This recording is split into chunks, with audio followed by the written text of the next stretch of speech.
ಆನೇಕಲ್ನಲ್ಲಿ ಬೆಂಕಿ ಅವಘಡ ಆಗಿರುವಂಥ ಒಂದು ವರದಿ ಬರ್ತಾ ಇದೆ. ಈಗ ಏನಾಗಿದೆ, ಯಾವುದಕ್ಕೆ ಬೆಂಕಿ ಹತ್ತಿದೆ ಏನು ಅಂತ ನೋಡೋಣ. ಆನೇಕಲ್ನಿಂದ ಬರ್ತಾ ಇರುವಂತಹ ವರದಿ ಇದು. ಭಾರೀ ಅಗ್ನಿ ದುರಂತ ಅಂತ ಹೇಳ್ತಾ ಇದ್ದಾರೆ. ಸೊ ದೊಮ್ಮಸಂದ್ರದಲ್ಲಿ ಬಟ್ಟೆ ಕಾರ್ಖಾನೆಗೆ ಬೆಂಕಿ ತಗುಲಿದೆ. ಬಟ್ಟೆ ಕಾರ್ಖಾನೆಗೆ ಒಳಗಿದ್ದ ಮಷಿನ್ಗಳೆಲ್ಲ ಸ್ಫೋಟಗೊಂಡ್ಬಿಟ್ಟಿವೆ.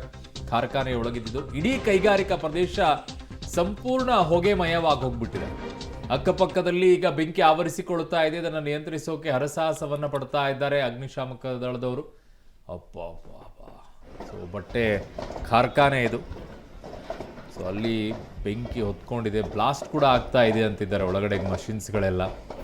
ಕೈಗಾರಿಕಾ ಪ್ರದೇಶದಲ್ಲಿರೋದು ಇದು ದೊಮ್ಮಸಂದ್ರದಲ್ಲಿ. ವಿಪರೀತವಾಗಿದೆ. ಕಂಟ್ರೋಲಿಗೆ ಬರೋದು ಬಹಳ ಕಷ್ಟ ಈ ರೀತಿಯಾಗಿ ಬೆಂಕಿ. ಬ್ಲಾಸ್ಟ್ ಸೌಂಡ್ ನೋಡಿ.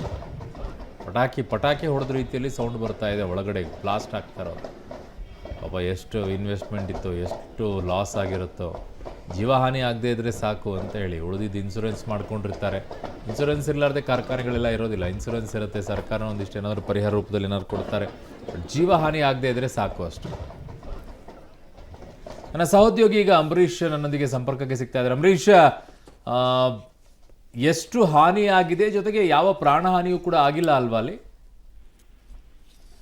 ಅರುಣ್, ಏನು ಈ ಸಂಜೆ ದೊಮ್ಮಸಂದ್ರ ಕೈಗಾರಿಕಾ ಪ್ರದೇಶದಲ್ಲಿರುವಂತಹ ಶೋಯಿಂಗ್ ಸಿಸ್ಟಮ್ ಪ್ರೈವೇಟ್ ಲಿಮಿಟೆಡ್ ಇರ್ಬೋದು ಅಥವಾ ಓರಿಯಾ ಅಪೆಲ್ಸ್ ಅಂತೇಳಿ ಒಂದು 3 ಕಂಪನಿಗಳಲ್ಲಿ ಈಗ ಬೆಂಕಿ ಕಾಣಿಸ್ಕೊಂಡಿದೆ. ಒಂದರಲ್ಲಿ ಮೊದಲಿಗೆ ಬಟ್ಟೆ ಕಾರ್ಖಾನೆಯಲ್ಲಿ ಬೆಂಕಿ ಕಾಣಿಸ್ಕೊಳ್ತದೆ. ಬೆಂಕಿ ಕಾಣಿಸ್ಕೊಳ್ತಿದ್ದಂಗೆ ಏನು ದೊಡ್ಡ ಮಟ್ಟದಲ್ಲಿ ಒಂದು ಬೆಂಕಿ ಹರವರ್ತದೆ. ಜೊತೆಗೆ ಕಂಪನಿ ಒಳಗಡೆ ಕಾರ್ಮಿಕರು ಸಹ ಕೆಲಸ ಮಾಡ್ತಿದ್ರು. ಎಲ್ಲರೂ ಸಹ ಆಚೆ ಬಂದಿದ್ದಾರೆ ಅನ್ನೋ ಮಾಹಿತಿ ಈಗ ಹೇಳ್ತಾ ಇರುವಂತದ್ದು. ಆದ್ರೆ ಒಳಗಡೆ ಇದಾರ ಅನ್ನೋದ್ರ ಬಗ್ಗೆ ಇನ್ನೂ ಖಚಿತ ಆಗ್ತಿಲ್ಲ.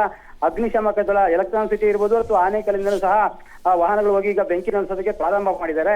ಆದ್ರೆ ಎಲ್ಲೋ ಒಂದ್ ಕಡೆಗೆ ಪಕ್ಕದಲ್ಲೇ ಒಂದು 5 ಸ್ಟಾರ್ ಹೋಟೆಲ್ ಇದೆ, ಸಾಯಿ ವಿಶ್ರಾಮ್ ಅಂತೇಳಿ. ಆ ಹೋಟೆಲ್ಗೂ ಸಹ ಬೆಂಕಿ ಆವರಿಸುವ ಸಾಧ್ಯತೆ ಇರುವಂತದ್ದು. ಹಾಗಾಗಿ ಅಕ್ಕಪಕ್ಕ ಕಾರ್ಖಾನೆಗಳಲ್ಲೂ ಸಹ ಏನು ಒಂದು ಇದ್ದಂತಹ ಸಿಬ್ಬಂದಿಗಳನ್ನ ಈಗ ಆಚೆ ಕಳಿಸುವಂತ ಕೆಲಸ ಆಗ್ತಾ ಇದೆ. ಮತ್ತೊಂದ್ ಕಡೆಗೆ ದೊಡ್ಡ ಮಟ್ಟದ ಬೆಂಕಿ ಆವರಿಸಿರೋದ್ರಿಂದ ಆ ಭಾಗದಲ್ಲಿ ಅಕ್ಕಪಕ್ಕ ಮನೆಗಳಿದೆ, ಗೂಡಿ ಸುತ್ತಮುತ್ತಲೂ ಸಹ ಸಾಕಷ್ಟು ಮನೆಗಳಿದೆ. ಹಾಗಾಗಿ ಒಂದು ರೀತಿ ದೊಡ್ಡ ಮಟ್ಟದ ಆತಂಕ ಆಗಿರುವಂತದ್ದು. ಶಾರ್ಟ್ ಸರ್ಕ್ಯೂಟ್ ನಿಂದ ಈ ಬೆಂಕಿ ಹತ್ಕೊಂಡಿದೆ ಅಂತ ಹೇಳಲಾಗ್ತಿದೆ.